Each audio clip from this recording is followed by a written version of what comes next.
Aparıcı Lalə Azərtaş Bakı Grozny reysini həyata keçirərkən qəzaya uğrayan Azərbaycan Hava Yolları sərnişin təyyarəsinin bələdçisi Aydan Rəhimli ilə bir araya gəlib.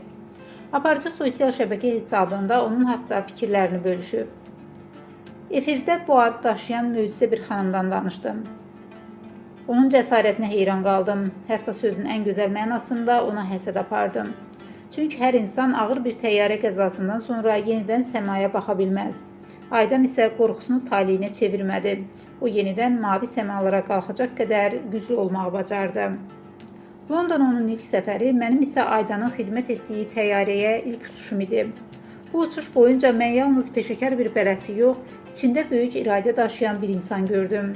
Bəzən insanın ən böyük qələbəsi qorxmamaq deyil, qorxusuna baxmayaraq yenidən qanatlana bilməsidir. Aydan bunu bacaran güclü qızdır.